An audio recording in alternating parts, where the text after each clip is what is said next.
जो हम लोग डिस्कस करने जा रहे हैं अब एक नया सब्जेक्ट हम लोग पहले जो हम लोग फर्स्ट ईयर में पढ़े थे वो सारे क्या थे आपके बेसिक सब्जेक्ट थे।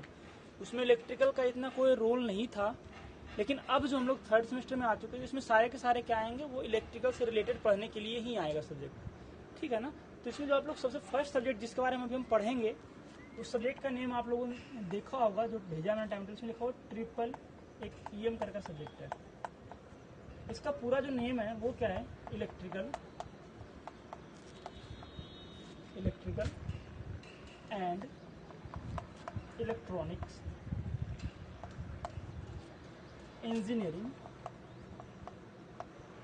मटेरियल। इसमें हम क्या करेंगे कि इस जो पूरा सब्जेक्ट है इसमें हम पढ़ेंगे क्या, किसके बारे में, इलेक्ट्रिकल के में जितने भी मटेरियल आपके पास में आते हैं, इलेक्ट्रिकल और इलेक्ट्रॉनिक जो भी मटेरियल आपके पास में आता है जो हम यूज करते हैं वो सारे के सारे क्या करेंगे, हम मटेरियल के बारे में इसमें हम पढ़ेंगे। इसमें जो आपके पास क्या बोलते हैं कि जो मटेरियल हम यूज करेंगे वो कौन कौन सा है, आप सबको कुछ पता भी होगा थोड़ा बहुत, पीछे पढ़े हैं कुछ बच्चों ने पढ़ा होगा। तो इसमें हम लोगों ने जो फर्स्ट ईयर में जब पढ़ा था कुछ थोड़ा बहुत टॉपिक, उसमें पढ़ा था क्या क्या, एक पढ़ा था कंडक्टर, दूसरा क्या था इंसुलेटर, तीसरा क्या था सेमीकंडक्टर। तो ये तीन चीज हम लोग पहले पढ़ चुके हैं जो पहले पुराने स्टूडेंट है, लेकिन जो नए आए हैं उन्होंने भी शायद +2 किया होगा तो उसमें ये तीन चीज आपको पढ़ना था। अगर हिंदी में पढ़ा होगा तो किसी ने तो ये पढ़ा होगा धातु, इसका क्या था अधातु, और इसे हम बोलते हैं तो उपधातु बोल सकते हैं या मिश्र धातु बोल सकते हैं, मिश्र धातु हम बोल सकते हैं। तो ये तीनों का तीन चीज हमारे पास में क्या था पढ़ना, हम लोग पढ़ चुके हैं पहले, लेकिन फिर अब इसको हमें क्या करना है, यहाँ पे डिस्कस करना है। जो हमारा सबसे फर्स्ट टॉपिक है वो तीनों में यही है, कंडक्टर क्या होता है, इंसुलेटर क्या होता है, सेमीकंडक्टर क्या होता है। इन तीनों के बारे में क्या करना है, सबसे पहले पढ़ना है। तो कंडक्टर की अगर हम बात करें, सबसे पहले अगर कंडक्टर की बात करें तो क्या होता है कंडक्टर, जिससे क्या हो आपका इलेक्ट्रिक करंट बहुत ही आसानी से पास हो जाता है, वो सारे सारे क्या होते हैं आपके पास में कंडक्टर होते हैं। तो इसे हम डिफाइन करें तो क्या लिख सकते हैं कि कंडक्टिंग मटेरियल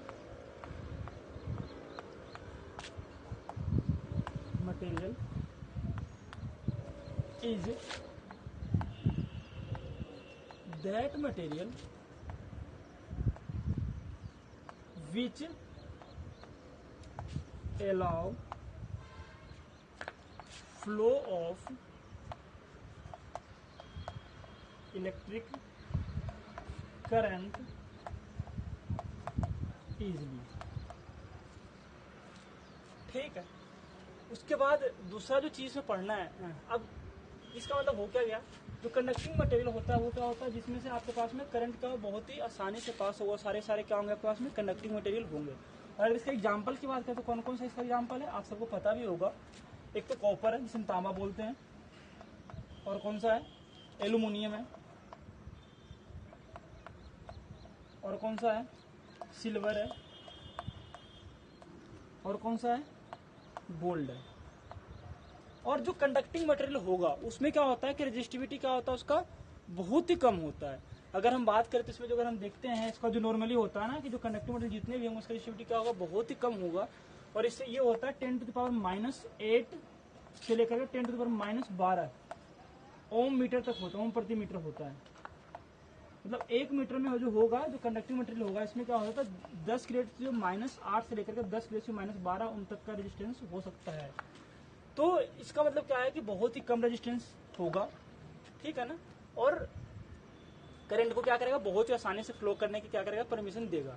तो ये जो होगा आपके पास में क्या होगा वो कंडक्टर ही होगा। दूसरा जो हम लोग को पढ़ना है वो क्या पढ़ना है,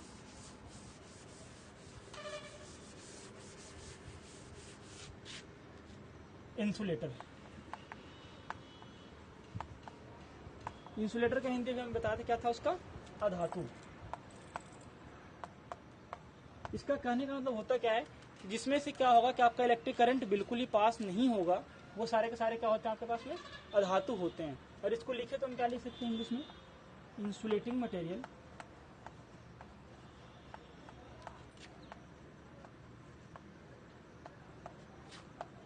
is that material which does not allow flow of electric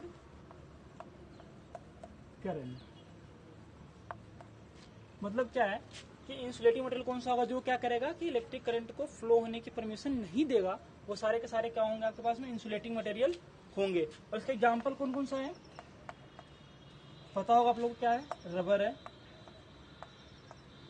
और कौन सा है, प्लास्टिक है, लकड़ी भी हम ले सकते हैं, और भी बहुत सारे हैं। तो ये सारे के सारे क्या है आपके पास में इंसुलेटिंग मटेरियल है। जो मोस्टली हम यूज करते हैं वही ये तीन चीज होता है। अगला जो हम लोग को पढ़ना है वो क्या है, और दूसरे है एक और बात, इसका जो रेजिस्टेंस क्या होता है बहुत ही ज्यादा होता है। इसका रेजिस्टेंस क्या होगा, हाई रेजिस्टेंस।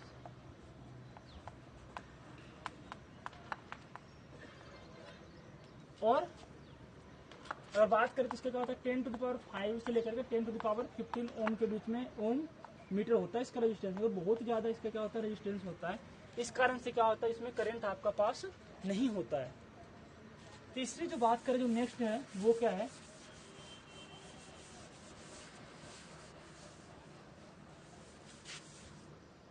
वो क्या आपके पास में है, वो आपके पास क्या था, सेमीकंडक्टर।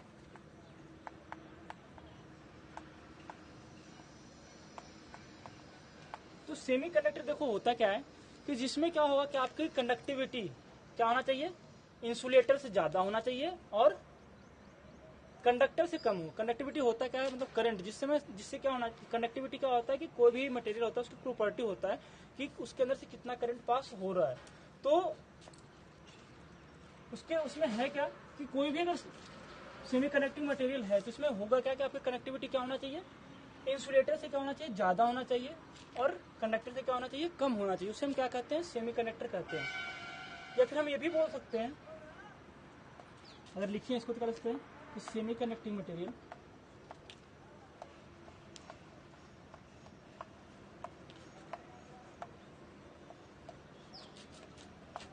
इज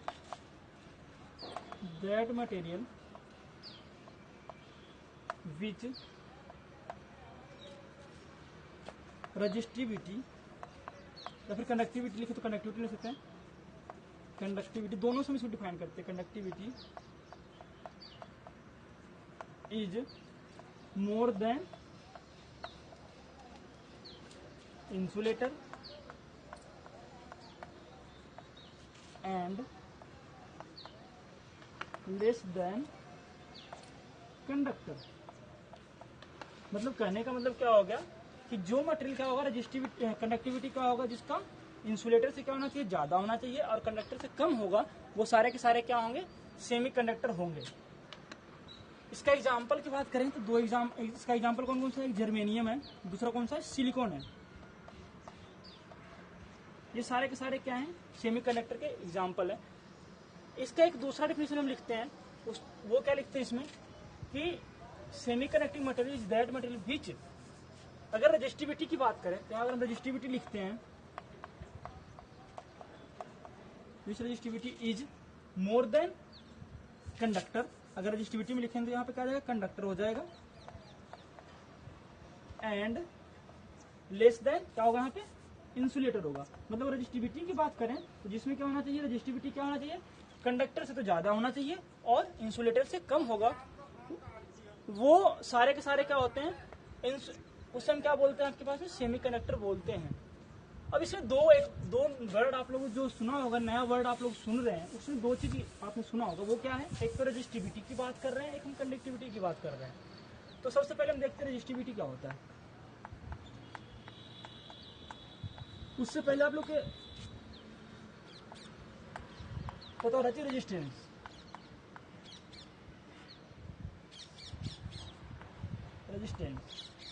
रेजिस्टेंस का हिंदी होता है प्रतिरोध। प्रतिरोध का मतलब होता है क्या, रुकावट। तो हम ये बोल सकते हैं कि रेजिस्टेंस क्या होता है कि क्या करे, जो करंट को पास होने में क्या करता है, बाधा उत्पन्न करता है, वो सारे के सारे क्या होते हैं आपके पास में, रेजिस्टेंस होते हैं। हमें अगर इंग्लिश में बोले तो क्या बोल सकते हैं, रेजिस्टेंस क्या होता है, जो क्या करेगा कि इलेक्ट्रिक करंट को फ्लो करने में अपोज करे, मतलब जैसे ही अगर करंट पास होना चाह रहा है उसको क्या करता है कि फ्लो करने में अपोजिशन डालता है, वो क्या होता है आपके पास में रेजिस्टेंस होता है। और रेजिस्टिविटी क्या होता है कि रेजिस्टेंस के अंदर में क्या होता है प्रॉपर्टी होता है जिसके कारण से बाधा उत्पन्न होती है, वो सारे के सारे क्या होते हैं, उसे हम क्या बोलते हैं, उसकी रेजिस्टिविटी बोलते हैं, ठीक है ना। तो ये रेजिस्टिविटी था। दूसरा बात हमने क्या सुना था, कंडक्टिविटी। कंडक्टिविटी जो होता है वो क्या होता है, रेजिस्टिविटी का उल्टा होता है। रेजिस्टिविटी में क्या था कि रुकावट पैदा कर रहा था, कंडक्टिविटी में क्या करेगा, वो जाने की कितना परमिशन दे रहा है, वो करंट मतलब इलेक्ट्रिक करंट को कितना पास होने की परमिशन दे रहा है, वो सारे के सारे क्या है, कनेक्टिविटी के ऊपर डिपेंड करता है। अगर किसी मटेरियल में कनेक्टिविटी ज्यादा है तो इसका मतलब क्या है कि वहां पे करंट ज्यादा पास होगा, और अगर रेजिस्टिविटी ज्यादा है तो क्या होगा, वहां पे करंट कम पास होगा। तो ये सब चीज है। एक और आप लोग जो नया चीज आप देख रहे हैं उसमें एक चीज इसमें और आपने सुना होगा, मैं बोल रहा था करंट। तो जो पुराना स्टूडेंट उनको तो पता होगा करंट होता क्या है, जो लेकिन नए आए हैं उन्हें अगर किसी को नहीं पता है तो देख लो। इसका मतलब होता है धारा,